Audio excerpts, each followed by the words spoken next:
Ready to roll? All right, let's do it again. It's last week was a kind of a week off, but we did a little scouting ourselves.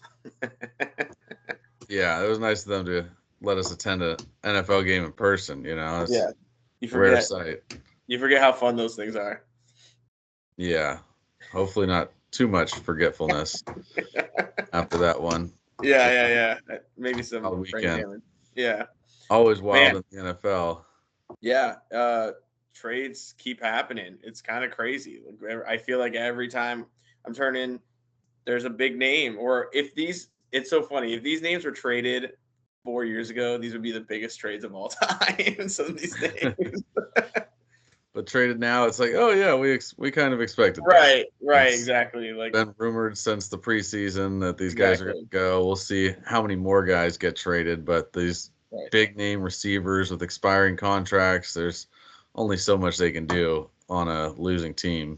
Yeah, and you just never know how they'll perform. I don't want to put too much stock into the Devonte Adams stuff, but just because they get a new place doesn't mean they're going to be immediately impactful. It's the NFL. It's hard to just get to a team and start immediately being that guy.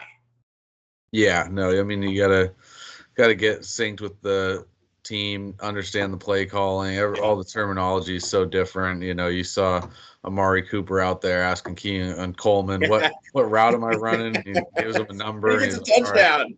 Yeah. So I mean, some of it's just the pure Yeah. physical skill, but a lot of it's going to be getting that Yeah. cohesion, getting the And playbook down. the latest wide receiver going, DeAndre Hopkins. Like, where do you think he's gonna end up? What's your what's your gut tell you? What's your friends tell you? Some people are saying as high as a top 20 wide receiver. Like, I Yeah. think that's a little high. I think if he was fully healthy, that'd be a little bit more realistic or there for the full year, but Right. it's hard to tell. I mean, he had some sort of small knee surgery in the offseason. I don't think he's anywhere near fully recovered, and it's hard to know at that age what kind of top end speed they can get back to. But I think if he's, that underneath receiver, I think, Right. 7, 8 catches a game for 70, 80 yards is pretty realistic on a consistent basis. Depending on your format, that may be borderline starter, that may be, more of a flex, more of a wide receiver 3, or in a full PPR, that may be a solid wide receiver 2. Probably has some solid touchdown upside, not huge, because the Chiefs just aren't a prolific offense anymore. I mean, if this Right. was a team with a bad defense that was scoring 30 points a game, I think it'd be a different story. But I think he's more or less a flex wide receiver 3, depending on your format.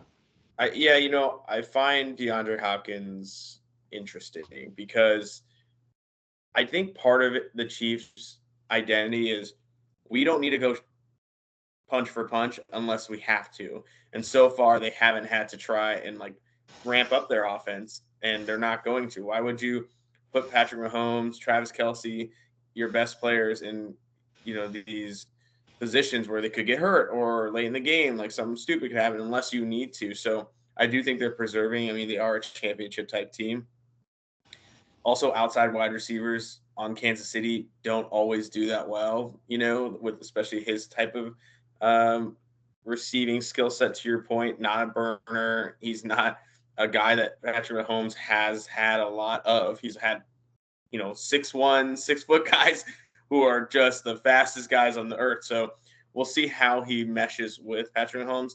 That being said, I think his stock does rise, and I think to your point, he could be a wide receiver 3. I think he's teetering that point. It just depends on how quickly he gets going and if Patrick Mahomes wants to ramp it up a little bit. I think he's kind of just winning games. That's all he cares about. Tom Brady did it a while for his career. He wasn't, popping off the stat sheet. So I think it just depends on what the offense wants to do.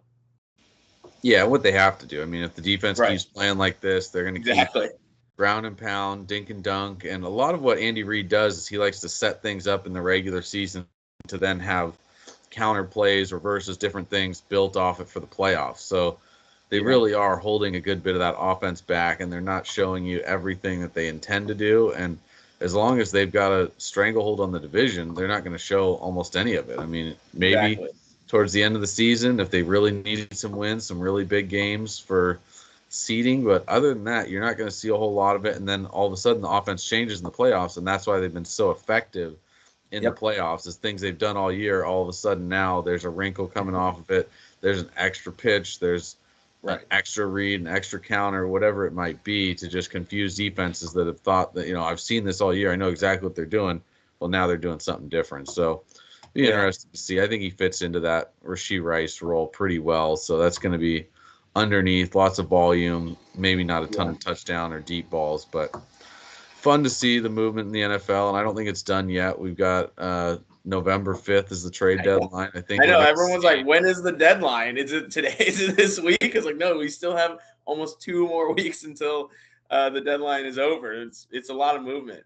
Yeah, they keep moving it back every couple of years. The teams are like, well, if it was just later, we might do more. They're like, well, it's probably good for ratings, probably good for everything else. But, after what we saw Thursday night, I don't think we're going to see Cooper Kupp traded.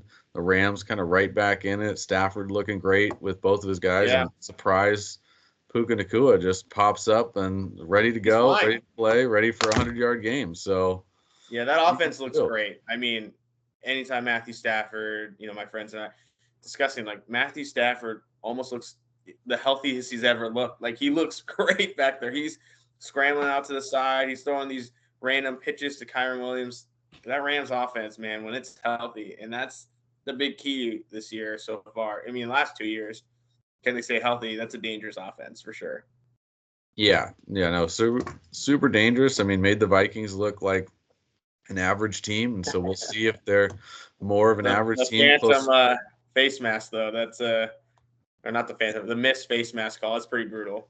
Yeah, for the safety, but I mean, you still got to go 80 yards. 80 yards. Yeah, I know that's what everyone's losing sight of. You still have to go and drive it down with like 2 minutes left. Yeah, I mean, it's definitely a bummer from a fantasy perspective. That's a lot of fantasy points lost for Justin Jefferson or Addison or any of the Vikings pass catchers and Darnold himself too. But solid night for those guys all around. And speaking of injuries, my league is panicking. There are so many injuries everywhere. Everyone's panicking. They are trying to send out these crazy trades. I don't know if you're probably experiencing the same. We're in one league together.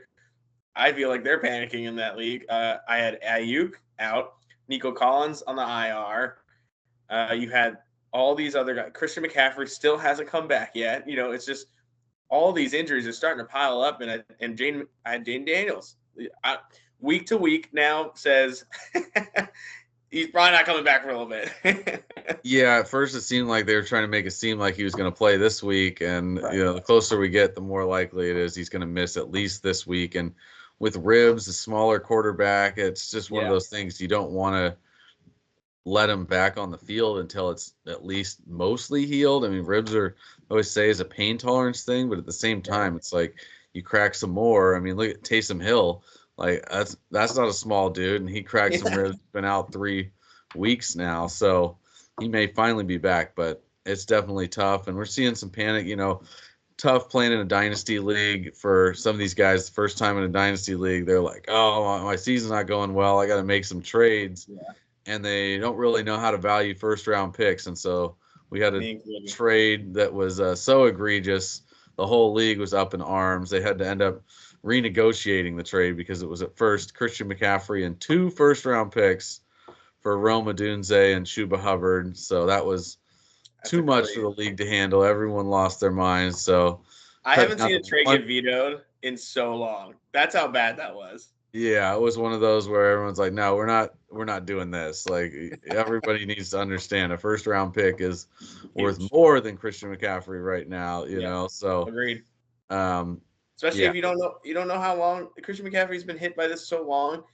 What's next year gonna look like, right? It's the first rounds are like potential players that you can have for 8 years. Yeah, they just moved McCaffrey to wide receiver. Maybe he could play a few more years, but he's going to keep playing running back. It's few and far between. 30 touches, 20 hits a game makes it tough on anybody. So, luckily they agreed to renegotiate the trade. Just one first rounder. Everyone put their pants back on. It's all right. We'll take that. Yeah, and for everyone out there, we're going to talk to them about this in our segments coming up because there's a lot of injuries.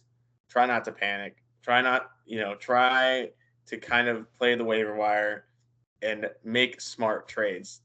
Everyone, if you're new to fantasy, I think the one thing that I look for is someone who's ready to panic, pounce on them. So when we do this segment coming up, we should give them some tips that, hey, this happens to all teams. You got to just wait and see what happens because your backup on your bench could be the starter next week or 2 weeks from now. So I think that'd be a good point to make in the show.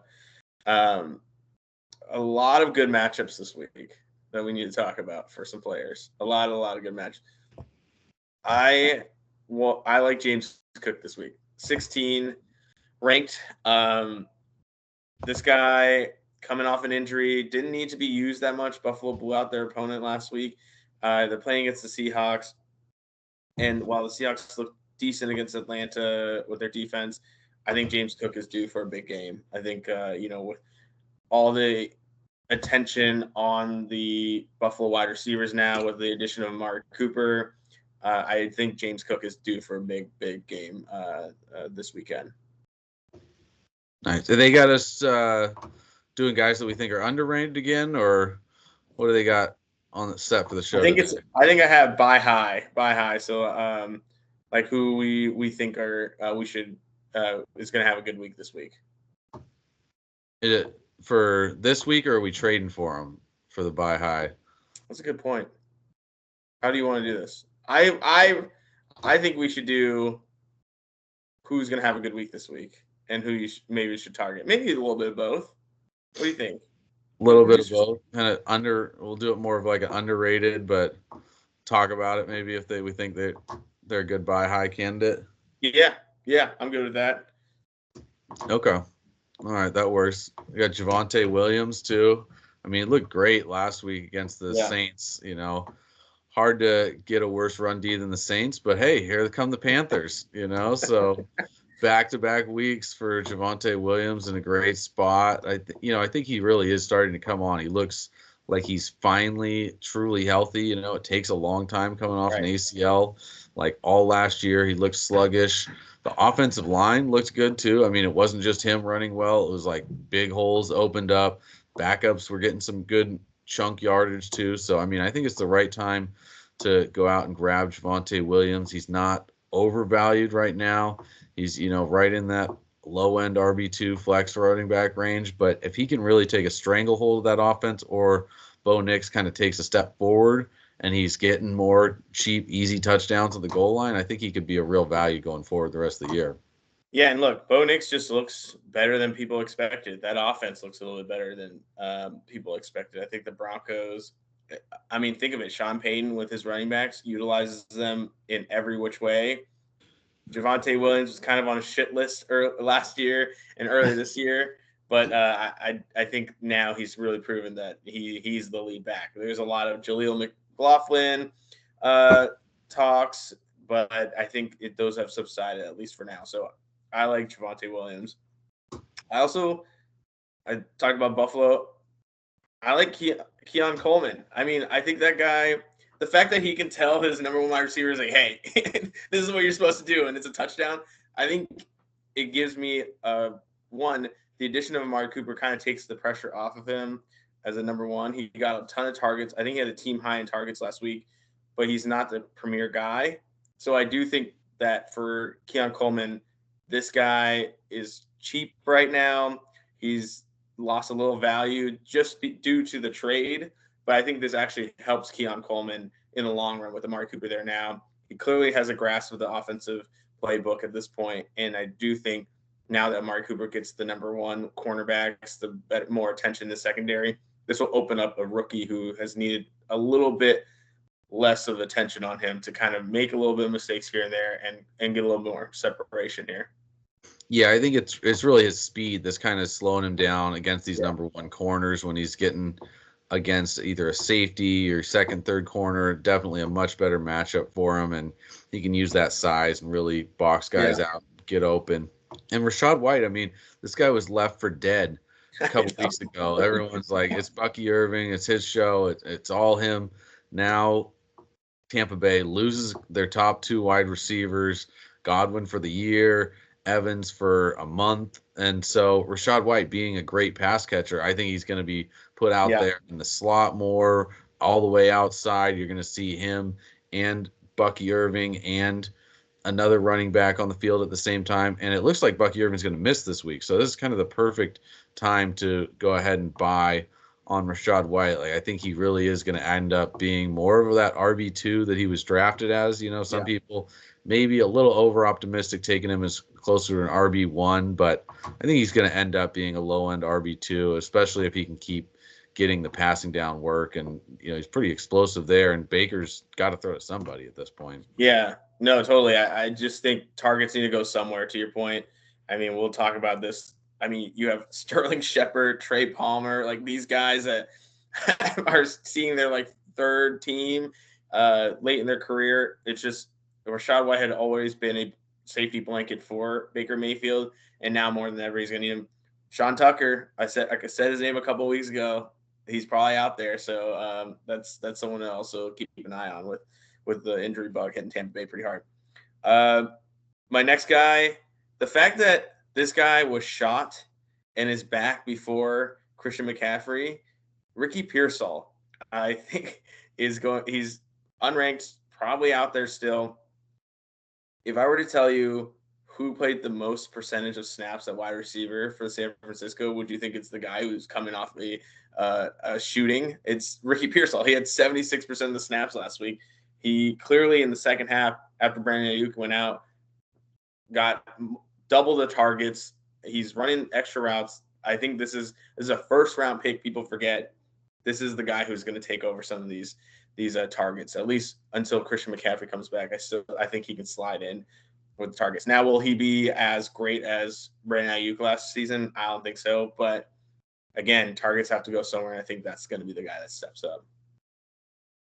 Yeah, I think that's a good idea. You know, like he's going to be pushed into service. We'll see how good he is. We really don't know yet. Like, we think that the talent was there. He was kind of ideally designed to be more of a complementary piece as opposed to a lead. So, you know, we'll see if Deebo Samuel's back out there. It's kind of questionable. Kittle banged up, and, you know, it's just kind of a brittle team in general for San Francisco. And they just so many injuries. And who's their medical staff? Who's on their medical staff? Sometimes it's an injury bug, and sometimes it's kind of like, wait, why are we rushing these guys out there? I mean, it seems like maybe Kittle could sit, you know, beat up ankle. He's been beat up. He's always kind of beat up, so it's kind of hard to know, like, is it the training staff? Is it the guys? It's questionable, but either way, Ricky Pearsall is going to step into that role and should be, you know, one of the top target getters at least there for San Francisco. And Russell Wilson, you know, this is a guy that everybody thought was not going to start again. He's done. You know, Justin Fields looks good, especially for fantasy. It's like, why would we want anything to do with Russell Wilson? And then he goes out there and shows that the offense really does run better when the balls are put on target. You know, it's it's weird. Miraculous thing in the NFL where if the quarterback can throw where he's supposed to throw, it's a little bit easier for the offense. And George Pickens looked significantly better with Russell Wilson out there, and I think he's only going to get better. It'd be interesting to see if they add another piece, as they're you know, rumored to be interested in some of these different wide receivers that are out there. Mike Williams is the guy that's not really talked about, but probably the most likely to get traded. There's just he's redundant there in New York now, so I mean, I think he's going to get moved somewhere that needs an outside guy that could be a good fit there for the Steelers, but we'll see. I think they'll add some sort of guy at some point. But Russell Wilson, you know, was thought of as maybe not even ownable. Now he's definitely a super flex guy, and he could even creep up into that, you know, bye week fill in a one quarterback league, depending on what's going on. Yeah, I agree. You, as fantasy players, you forget, hey, there's actually tape and there's actually a way to get your offense going. So it is a good reminder that just because they get a lot of fancy points doesn't mean that they're the best quarterback on their team. Let's get to guys who maybe time to sell, ranked a little high right now, so their value is still there, but I think it's time to go. We talked about we like Rachaad White. I don't like Baker Mayfield as much going down the going down the line. Chris Godwin was having an unbelievable season. I could not believe how big of a leap he took. Last year he just wasn't getting those touchdowns, and now this year he was finally getting those touchdowns, and Baker Mayfield was finding him, and now he doesn't have him anymore, and he doesn't have Mike Evans for at least a month, as we talked about. I just think there's no way that high powered offense can continue to play the way it's playing. Yeah, no, I mean it's impossible. I think when you have your two best wide receivers, we just saw with the Rams what a difference it makes when you don't have your two top high end wide receivers, and then you do. I mean, it's like night and day. All of a sudden, the offense goes from being barely able to score 20 points to putting up 30. You know, and that's the difference between winning and losing in the NFL. And really, a lot of times it's going to be the difference in moving the ball up and down the field or not being able to move it at all. I mean, to lean on the run game for the Buccaneers, it's going to be tough. The O-line's just not really built that way. We'll see what these younger guys at receiver or older guys, kind of a mix of both there. And Cade Otton, I mean, those guys can move the ball, but I don't think Baker's going to be anywhere near a top 5 fantasy quarterback like he was. And whether he even stays a starter is pretty questionable. I mean, Superflex probably still going to be in that top 20, but I don't know if he's going to be able to crack that top 12 for the remainder of the season. Definitely. I couldn't agree more. Another guy that is kind of in the same boat, high value still, but just not performing, and I don't think he will to the number, DJ Moore. I just think trade him right now because he just had an incredible game against the Panthers. Anytime you play the Panthers, if you want to trade someone, trade him after they play the Panthers. Or Jacksonville. I mean, these two teams' defenses are terrible, and DJ Moore popped off against them in London, but he's going to be the odd man out at the end of the day, in my opinion. I think with Keenan Allen, Rome Odunze, and them really focused on the running game, I think DJ Moore is that odd man out, unfortunately. He'll have a couple good games here and there, in my opinion. Of course, he's a talented wide receiver, but I just don't see him continuing the game he had against Jacksonville like he will the rest of the season. He hadn't had a great season or a great year so far up until then. So I think he's going to be the odd man out, especially where he's valued right now. I think it's time to let him go. Yeah, I think there's just not quite that cohesion between DJ Moore and Caleb Williams. Like, it just doesn't seem like they're linking up. They're missing on throws. They're different times where he's open. He's frustrated that the ball's not where he wants it. Right. Caleb, wants him to do one thing. He wants to do another. And so maybe they can get that rectified and be better towards the end of the season. But right now, he's definitely not returning on his talent or what you invested in him. Right. So if you could get, wide receiver 2 value back for him, I don't know if he's really going to take that leap this year. It might be more of a next year thing with Caleb Williams. They might have a GM or a head coach sit him down in the offseason and say, you guys got to figure it out. We're not trading either of you. So they just paid DJ Moore. or maybe they'll just trade Keenan Allen on him, just pull the rug out there. It's like, oh, you don't have Keenan Allen to throw to anymore. Right. Sorry. Figure it out with Rome and DJ because those are receivers. That's always a possibility too. He's old enough. I mean, all the old receivers are getting traded these days. So, dude, I just can't keep up. I'm like, where are these guys? Even like a Sterling Shepard. I'm like, is he still in the league? And he's like popping up on rosters and making catches immediately. It is crazy, these veteran wide receivers and the longevity they have in this league. It blows my mind. And we're also talking about veterans, and they're like 30, 32, 31, younger than us. they're getting aged long in the tooth there. These old guys, old whippersnappers. I don't know what they're doing out there taking hits like this. Dude, I'm pretty sure if I took one hit, my body would combust. Like I'm almost certain like all my bones would break if I took one of those hits at 32 right now. There's a reason they do some serious weightlifting. I know it's pretty crazy what they could do. Funny thing. Do you think there was like a viral question online? Do you think you could rush for 10 yards after on 100 tries? Who's calling the plays? Who would need to call the play for you to feel confident? I mean, like one of the better offensive coordinators, that's for Like sure. a Sean McVay. What if you had Sean McVay? I need some sort of gimmick. Like I'm not running through the tackles, that's for sure. I'm not I'm not getting 100 yards that way.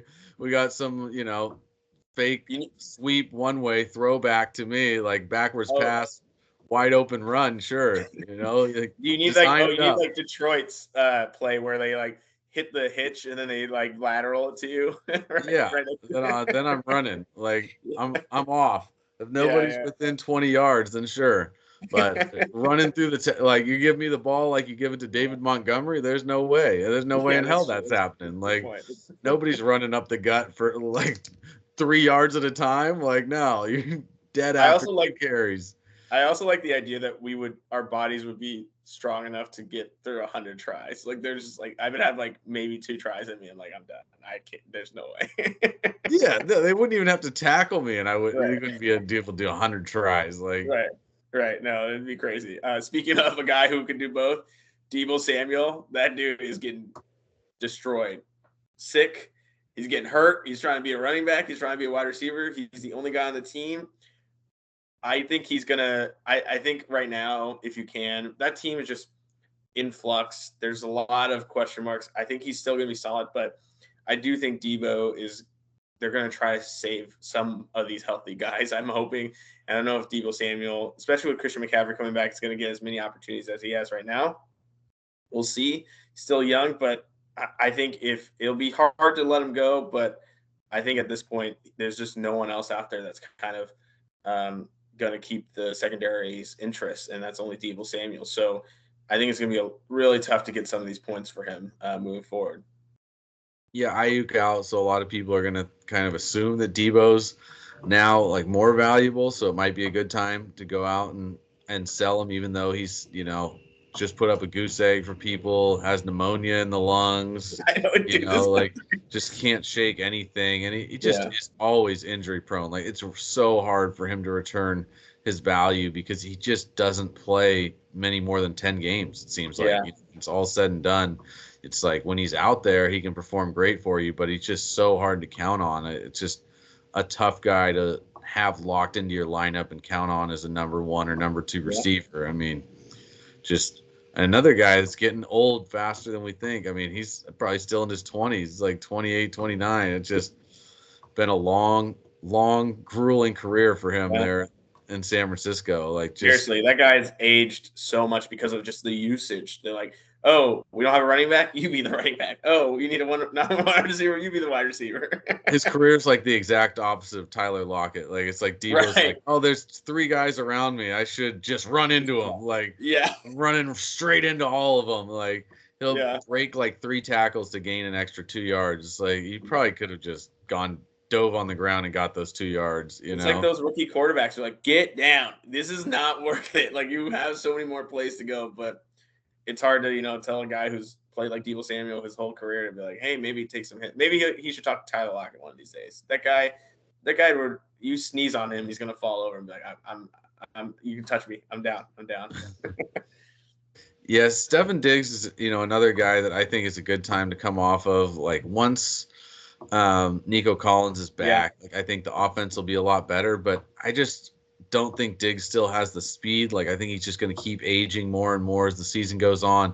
He's a head case. Like he should be matured at this point, but he's just not. Like he's telling people, "I'll never be the bigger man." Like he's not going to step down from anything. He's going to get in a fight. He's going to take penalties. He's just not quite what you need with a young team like the Texans that was ascending.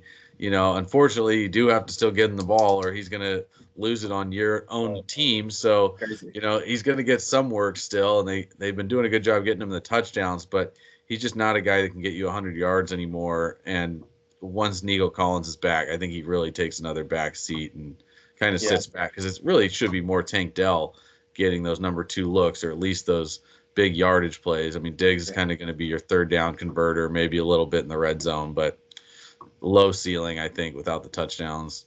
Yeah, it's a good point. Nico Collins, do it now while it's still hot. What do you think about? We talked a lot about the Chiefs. What do you think about Xavier Worthy? Like, is he worth holding on to, or do you think it's time? It's one of those guys that he is a nice stash. It feels like something could happen. He could break loose, but we just haven't seen it. I mean, since Yeah. week one, we just have not seen. Yeah. I mean, let alone not even just not getting the deep balls completed. He's not getting the deep balls thrown to him. He's not getting the rushing attempts. I mean, if this guy was getting 3 rushes a game and 4 or 5 targets, I'd say hang on to him. But he's not getting that. He's getting a target and a rush a game, and that's about it. He's got so much speed, but he just kind of feels like the kind of guy that's going to need another year or two to really take off in the NFL, if at all. I mean, it's tough at that size. Yeah. I mean, a kick returner might be a better way for him to really start getting more used to the NFL and the speed of the NFL. Just get the ball in his hand and at least give him an opportunity to see if he can break something loose returning kicks. Yeah, it'll be funny though. Once the playoffs hit, they're gonna open up all the catch and plays as we were talking about. Xavier Worthy's gonna be like an MVP of the playoffs. It's gonna be crazy. You're right. I don't think they trust him yet, and I think they want to make sure when the moment's right that they'll get him the right opportunities. All right, we're running out of time before the show starts. A couple of people that you think we should tell the viewers who to add this week? Some dynasty, yeah. I think viewers always like a little bit of dynasty nuggets. So I've got Cedric Tillman in Cleveland for the Browns. A young guy, second or third year, big, tall receiver, and Jameis is going to sling it. That's one of those things that about him. So I think it'll be interesting to see with the departure of Amari Cooper. There's a lot of targets open on that team. Jerry Jeudy's been very average, so we'll see if Cedric Tillman can step up, or if not him, maybe some other random wide receiver on that team. I mean, he did look decent last week, so I think that's at least a good sign. Yeah, and I also like Dorian Thompson-Robinson. I think at some point this year he's going to take over for the Browns at quarterback. I mean, Jameis probably has a month, maybe month and a half, but at some point they're going to say, all right, this season's lost. Let's see what Dorian Thompson-Robinson has. He's a good runner. If he's improved as a passer, he could be a fantasy asset, and he may be more of the long-term backup there as opposed to Jameis Winston. Yeah, I mean, DTR just fits right now what the NFL is doing, and we'll see how Jameis Winston does. Jameis does Jameis things, so you never know if he'll stay in or not. I'm rooting for that guy, though. That guy, man, I could listen to talk forever. For me, I think I'm going to tell them to just throw a dart at the Tampa Bay wide receiver core that's like available, and then just pick whoever, because I think it's going to be a crapshoot. But like we said, targets have to go somewhere, so I'd say try Sterling Shepard, Trey Palmer, those two guys. Right now, I know there's a couple other names out there that are probably already picked up, but I think these guys are still available in a lot of leagues. And then Tyler Boyd. The Tennessee Titans offense is changing, and now without DeAndre Hopkins, I think someone's got to get some targets. Tyler Boyd, super effective when he was with the Bengals, looked decent, got a decent amount of targets last week, so he'd be good to stash and see what happens. Or he may get traded. You never know. He might get traded. That's true. At this point, that Titans team is a mess. For 1 week, he's going to play really good. And then they're like, all right, you're out too. Yeah. I mean, he's older than the rest of these guys. Like, that's true. If you're a wide receiver in your 30s, you might get traded. Yeah, that's true. It's like you've been in the league for 8 years. Time to see your fifth, fifth team in this league. These GMs these days are acting like dynasty managers. They're wheeling and dealing. Like, this guy's going to fit in. Like, next thing they're going to be doing is trading quarterbacks left and right.